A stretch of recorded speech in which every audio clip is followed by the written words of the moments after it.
ආයුබෝවන් මාධ්‍යවේදී මිතුරන් සියලු දෙනාට මම සුගීශ්වර විමල් රත්න සභාපති ශ්‍රී ලංකා වෘත්තීයවේදී විදුහල්පතිවරුන්ගේ සංගමය අද දවසේ මෙම මාධ්‍ය සාකච්ඡාවෙන් අපි අපේක්ෂා කරනවා සංගමයක් විදිහට අධ්‍යාපන පද්ධතියේ සිසුන්ටත් ඒත් එක්කම විදුහල්පතිවරුන්ටත් ගුරුවරුන්ටත් බලපාන ගැටලු කීපයක් පිළිබඳව සාකච්ඡා කරන්න සහ රටට තොරතුරු කියන්න ඒ වගේම අධ්‍යාපන බලධාරීන්ගෙන් ගරු අධ්‍යාපන අමාත්‍ය අග්‍රාමාත්‍යතුමියගෙන් අධ්‍යාපන ලේකම්තුමාගෙන් සහ විභාග කොමසාරිස්තුමිය ඇතුළු අදාළ බලධාරීන්ගෙන් පිළිතුරු ලබා ගැනීමට අපේක්ෂා කරනවා විසඳුම් ලබා ගැනීමට අපේක්ෂා කරනවා මේ ඉදිරිපත් කරන කරුණු සම්බන්ධයෙන් විශේෂයෙන්ම මේ දිනවල සිදුවෙච්ච ලොකු අසාධාරණයක් තියෙනවා මේ රටේ ගුරු පරපුරට ඒ තමයි ශ්‍රී ලංකා ප්‍රජාතන්ත්‍රවාදී සමාජවාදී ජනරජයේ 2025 11 වෙනි මාසේ 14 වෙනිදා ගැසට් පත්‍රයෙන් ශ්‍රී ලංකා විදුහල්පති සේවයේ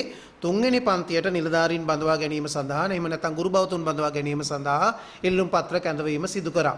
මේ ඉල්ලුම් පත්‍ර කැඳවීමට අනුව ඉල්ලුම් පත්‍ර යොමු කිරීමේ අවසන් දිනයේ විදිහට යෙදලා තිබුණේ 2025 දෙසැම්බර් මාසයේ 19 වෙනිදා විභාගයේ පැවැත්වීමට නියමිතව තිබුණා මාර්තු මාසයේ ගැසට් නිවේදනයට අනුව.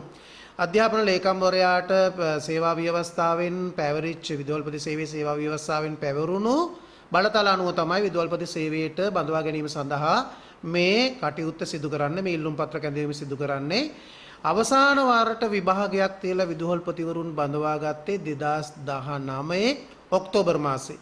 ඉන් අනතුරුව විවිධ හේතු අධිකරණ ක්‍රියාමාර්ග යනාදී මත එම විභාගයම පදනම් කරගෙන විටින් විට විදුහල්පති සේවයට බඳවා ගත්තත් 2019 ඉඳලම ගුරු සේවයේ ඉන්න සුදුසුකම් සපුරපු ලද නිලධාරීන්ට අවුරුදු 7ක් විදුහල්පති සේවය සඳහා පැමිණීමට අවස්ථාව තිබුණේ නැහැ.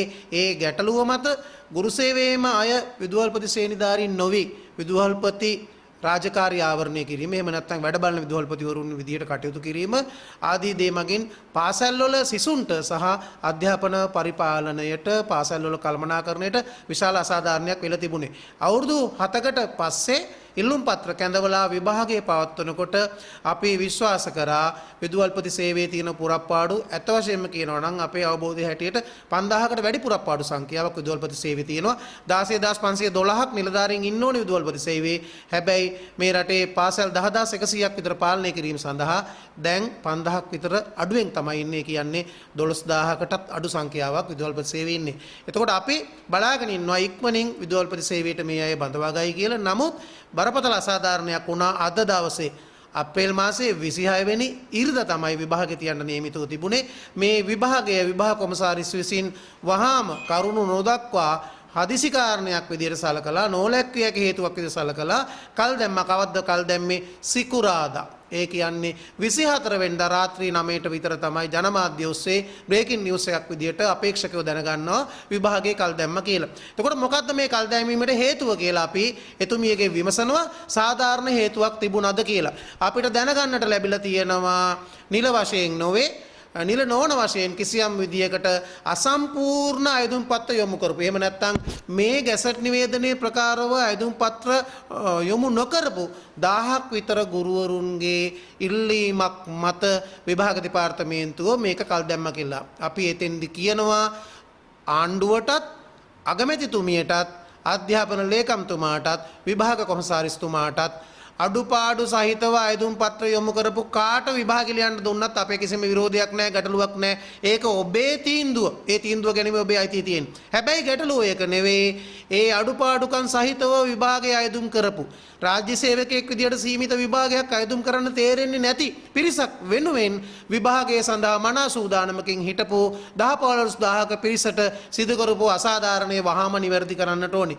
දැන් මේ ගැසට් නිවේදනයේ පැහැදිලි වශයෙන්ම සඳහන් කරලා තියෙනවා අංක 2 අයදුම්පත ශ්‍රී ලංකා විභාග දෙපාර්තමේන්තුවේ www කියන ඒ වෙබ් අඩවියේ our service යටතේ ඇති online applications recruitment exam EB exam recruitment exam and EB exam ඔස්සේ පළ කර ඇති අතර අයදුම්පත් ඉදිරිපත් කළ හැක්කේ මාර්ගගත ක්‍රමයට පමණි. මාර්ගගත අයදුම්පත් බාර ගැනීම 2025 නොවැම්බර් මාස 17 ඉඳලා එදා උදේ 9 ඉඳලා 25 දෙසැම්බර් 19 වෙනි දින දක්වා තියෙනවා. එදා 9ට වහනවා කියලා අයදුම් පත්‍රයේ මාර්ගගතව යොමු කළ පසු එය බාගත කර මුද්‍රිත පිටපතේ අදාළ කොටස් අත්තකුරින් පුරවා අයදුම්කරුගේ අත්සන සහතික කර කවුද අත්සන සහතික කරන ආයතන ප්‍රධානියා අදාළ ආයතන ප්‍රධානියාගේ සහතිකය සමග අයදුම්පත් බාර ගන්න අවසාන දිනට හෝ ඊට පෙර ශ්‍රී ලංකා විභාග දෙපාර්තමේන්තුව වෙත ලැබෙනසේ ලියාපදිංචි තැපෑලෙන් වන්න ඕන කියලා පැහැදිලි වශයෙන් මේක සඳහන් කරලා තියෙනවා ගැසට් නිවේදනයේ. අධ්‍යාපන ලේකම්වරයා ඊටාම නිවැරදිව ගැසට් නිවේදනයේ පළ කරලා තියෙනවා. ඒත් එක්කම අංක දෙකේ තියෙනවා ආයුධම්පතේ පිටපතක් තම පුද්ගලික ලිපිගණුවට ඇතුළත් කිරීම සඳහා ආයතන ප්‍රධානීන් වෙත බාර දිය යුතු අතර සම්මුඛ පරීක්ෂණය සඳහා කැඳවනු ලබන අවස්ථාවේදී ආයතන ප්‍රධානියා විසින් සහතික කළ ආයුධම්පතේ පිටපතක් සේවය සනාථ කිරීමේ ලිපියක් ඉදිරිපත් කරන්න ඕනේ. එතකොට මේකේ පැහැදිලි වශයෙන් තියෙනවා. එතකොට මේක කියව ගන්න බැරි අය වෙනුවෙන්ද මේ විභාගේ කල් දැම්මේ. මෙයාලට දෙනව නම් දෙන එක ඔබේ අයිතියක් ඒක කමක් නැහැ. හැබැයි විභාගයට ලෑස්ති වෙලා හිටපු කට්ටියට මේ අයගේ අඩුපාඩුව නිසා කරපු අසාධාරණය ඔවුන්ට පමණක් නෙවෙයි සමස්ත අධ්‍යාපන පද්ධතියට බලපාන දෙයක් මම මේ සාකච්ඡාවේදී ඒක ඉදිරියේදී ඉදිරිපත් කරන්න බලාපොරොත්තු වෙනවා. ඊට පස්සේ කියනවා මේ විභාගයේ මාර්තු මාසයේ පැවැත්වෙනවා කියලා. ඒත් එක්කම විශේෂ විභාග ගාස්තු පිළිබඳ මේ සඳහන් කරලා තියෙනවා. ඉල්ලුම් කිරීමේ ක්‍රමය නිවැරදිව සඳහන් කරලා තියෙනවා. හැබැයි මේ සියල්ල පැහැදිලිව දක්වා තිබියදී ඒ අයට අවස්ථාව ලබා දීම නෙවෙයි අපිට ගැටලුව වෙන්නේ. අසම්පූර්ණ අයට අවස්ථාව ලබා දීම විභාග කොමසාරිස්වෝ අධ්‍යාපන ලේකම්වෝ ඕනම කෙනෙක් ඒක තමන්ගේ තියෙන බල අයිතිය මත සිදු කිරීම ගැටලුවක් නෑ. හැබැයි ඇයි මේ දඬුවමක් දුන්නේ නිවැරදි ලෙස විභාගයේ ඉල්ලුම් කරපු අයට? අපි පෙනී සිටින්නේ ඒ වෙනුවෙන්. මොකද විදුහල්පති සේවයට පුරප්පාඩු පෙරවීම සඳහා එන්න හිටපු පිරිස අවුරුදු 7ක් පහු වෙලා මාර්තු මාසේ විභාගේ තියන්න ඉඳලා ඒක අප්‍රේල් වලට කල් දාලා තවත් ඉස්සරහට ගියාම ඉස්සරහටදී ගැටලු ගොඩක් මේ පද්ධතියේ ඇති වෙනවා. දැන් නිවැරදිව සූදානම් වෙලා ඉන්නවා යාලා විභාගෙට. ඒත් එක්කම ඉරිදා විභාගෙට ලෑස්ති වෙලා හිටියා. සිකුරාදා 9ට කියනවා මෙන්න හදිස්සියක් තාක්ෂණික දෝෂයක් විභාගේ නැහැ කියලා. ඒත් එක්කම ඒ අය ඉතා හොඳින් මේ විභාගෙට සූදානම් වුණා. අවුරුදු කාලේ අතෑරියා සමහර කට්ටිය. අවුරුදු සමරෙව්වේ නැහැ. මොකද මේ විභාගයේ තරඟකාරී විභාගයක්. ගුරුවරු ලක්ෂ 2කට වැඩි පිරිසක් අතරින් දසදහස් ගාණක් ඉල්ලුම් කරන විභාගයක්. එතකොට 5000කට අඩු පුරප්පාඩු සංඛ්‍යාවක්. දැන් මේ ගැසට් නිවේදනයේ පුරප්පාඩු සංඛ්‍යාව ප්‍රසිද්ධ කරේ නැහැ. අපිත් ඒකට එකඟතාවයක් දුන්න සම්මුඛ පරීක්ෂණයේ වෙලාවට තියෙන සම්පූර්ණ ගානම සහිතව බඳවා ගනිමු කියලා. එතකොට ළමයින්ට අසාධාරණයක් නොකර යාලා අවුරුදු කාලේ තමන්ගේ ගුරුවරුන්ගේ නිමාඩු කාලේ මේකට ලෑස්ති වුණා. සමහර කට්ටිය මේ අවසාන සතිය විදුහල්පතිවරුත් එක්ක සාකච්ඡා කරලා නිමාඩු ගත්තා. මොකද මේකේ පේපර් 3කට ලෑස්ති වෙන්න ඕනේ. මේ අය වැඩි හිටියෝ. ඒක නිසා ඒ සූදානම් වීම සඳහා. එතකොට විභාග දෙපාර්තමේන්තුවේ කාර්යයන් වැඩි ප්‍රමාණයක් මේ රටේ කරන්නේ කවුද? ගුරුවරු. මොනවද? ඇගැයීම් සියල්ල කරන්නේ ගුරුවරු. විභාග ශාලාවල රාජකාරී සියල්ල කරන්නේ ගුරුවරු. ඒත් එක්කම සම්බන්ධීකරණ කටයුතු කරන්නේ ගුරුවරු.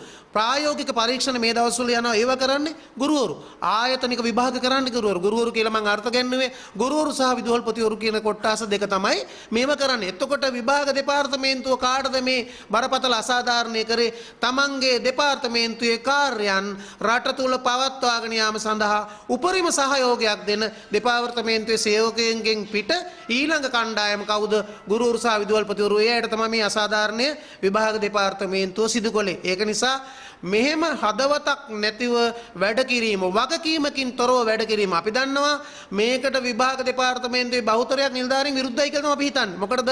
කල් දැමීමට විරුද්ධයි. මොකද විභාග කාර්ය මණ්ඩල දෙපාර්තමේන්තුවේ අභ්‍යන්තර කාර්ය මණ්ඩලය තමයි මේක සූදානම් වෙලා සකස් කරලා රට පුරා විභාග මධ්‍යස්ථාන හොයලා ඒ කටයුතු කරලා සමහර විට මේ වෙනකොට පේපර් මගේ යවලා තියෙන්න පුළුවන්. ශාලා සකස් කරලා තියෙන්න පුළුවන්. ඒ වෙනුවෙන් විභාග දෙපාර්තමේන්තුව දරපු වැය විභාග කොමසාරිස්තුමිය තම පුද්ගලිකව ගෙවනවාද? එතකොට මේ වෙලා තියෙනවා නම් තාක්ෂණික දෝෂයක්.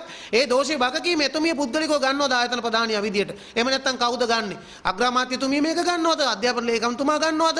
මේවා මහ ජනතාවගේ මුදල් රටක මුදල් කාර්යක්ෂම විදියට යෙදවෙන්න ඕනේ. මෙහෙම වැඩ කටයුතු අනාගන එහෙම නැත්නම් ඇනිල නැතත් ඇනුනා වගේ පෙන්නලා කාගේ හෝ පුද්ගලික වමනාවකට සමහර විට මේ කල් දැම්මේ එතුමියට හෝ කාට හෝ සම්බන්ධ කෙනෙකුත් ඉන්නවද දන්න ඉල්ලුම් කරන්න බැරි වෙච්ච කොටේ ඒ පුද්ගලික පක්ෂග්‍රාහීත්වය මත මේ විශාල පිරිසකගේ අපේක්ෂා භංග කරන්න මේ කට්ටිය කටයුතු කරාද කියලා අපිට සැකයක් ඇති වෙනවා. එහෙමනම් මේක අකාර්යක්ෂම විදියට අත්නෝමතික විදියට කල් දැම්මනම් විභාගයේ ලියන්න බැරුව අපේක්ෂා භංගත්වයට පත් වෙලා වේදනාවට පත් වෙලා පසුගාමී වෙච්ච අයට වන්දි ගෙවන්න ලෑස්තියෙන් ඉන්නවද කියලා අපේ වෘත්තීය වේදී විදුහල්පතිවරුන්ගේ සංගමයේ විදියට මේ මොහොතේ ඔබෙන් විමසීමක් කරනවා.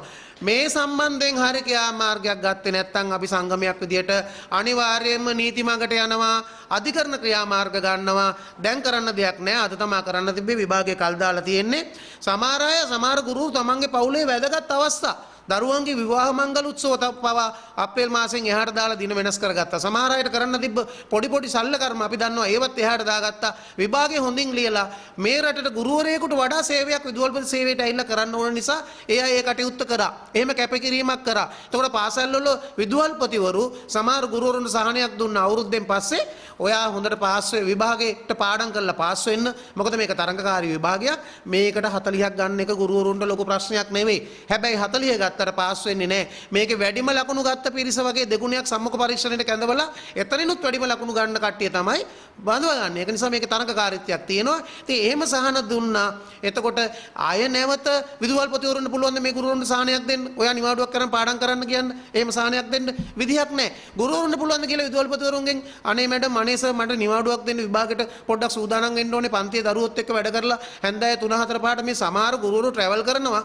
උදේ 4ට ගෙදරින් පටන් ගන්න. රෑ 7-8 වෙනවා ගෙදර යන්න. සමහර අය හිතාගෙන ඉන්නවා මේ එකහමාරට ඔක්කොම වැඩ ඉවරයි කියලා. නෑ. සමහර ඉස්කෝලවල හැන්දෑවේ ක්‍රීඩා විශේෂ සමගාමී කටයුතු දරුවන්ට අමතරව උගන්වනවා. උදේ ඇවිල්ලා උගන්වනවා. ඉතින් මේ තත්ත්වයන් එක්ක ගුරුවරුන්ට කරේ ලොකුම අසාධාරණයක්. දැන් බලන්න ඊළඟට සාමාන්‍ය ක්‍රමවේදය යටතේ විභාගයක් තියන්න මාස දෙකක්ව සූදානම් වෙන්න එනවා. මේක මාස දෙකක් එහාට ගියොත් මැයි මාසේ නෑ, ජූනි මාසේ නෑ, ජූලි මාසේ තියන්න වෙන්නේ. ජූලි මාසේ තිබ්බොත් උසස් පෙළ විභාගයේ කට උඩ, පහේ ශිෂ්‍යත්ව විභාගයේ කට උඩ. එතකොට ඒ අත්ලඟ තියාගෙන නිවාඩු ගත්තොත් ගුරුවරු දෙමව්පියෝ එරෙහි වෙනවා. ගුරුවරුන්ට එරෙහි වෙනවා දෙමව්පියෝ සහ පාසල් ප්‍රජාව විදුහල්පතිරත් එරෙහි වෙනවා. එතකොට මේ විදිහට හොඳටම මානසික ගැටලුවක් එන මට්ටමින් තමයි මේ තත්ත්වය ඇති කරලා තියෙන්නේ. ඒක නිසා අපි ඉල්ලා සිටිනවා තරයේම ඔබ වැරදුනේ ඔබට වැරදුනේ විභාග අපේක්ෂකයින්ට නෙවෙයි. වැරදිච්ච විභාග අපේක්ෂකයින් ඉන්නවා නම් එයාලා අපේක්ෂකයෝ නෙවෙයි. ඒට අවස්ථාවක් දෙනවා නම් ඒක ඔබේ කටයුත්තක්. ඒක සම්බන්ධයෙන් අපි අදහසක් ඉදිරිපත් කරන්නේ නැහැ. ඔවුනුත් පද්ධතියේ ගුරුවරු විදියට.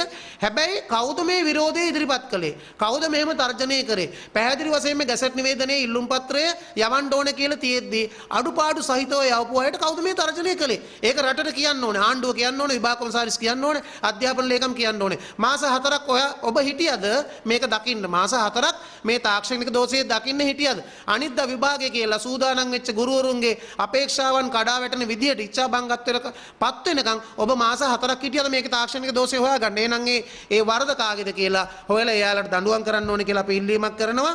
කොහොම නමුත් අපේ දැඩි ඉල්ලීම අනිවාර්යෙන් සති දෙකකින් විභාගය තියන්න ඕනේ. අපි සති දෙකයි කල් දෙන්නේ. සති දෙකක් කල් දෙනවා. මැයි මාසේ 10 හෝ 17 විභාගය තියන්න ඕනේ. කොමසාරිස්තුමිය මේ හදිස්සියේ කල් දැම්ම වගේම සැලසුම් කරලා තියන්න. එහෙම තිබුණ නැත්නම් අපි අනිවාර්යයෙන්ම විභාගයේ නැති වෙච්ච පිරිසත් එක්ක නීතිමය ක්‍රියාමාර්ග ගන්නවා. ඒ බව ඔබතුමියට අපි ලිඛිතවත් දැනුම් දීලා තියෙනවා.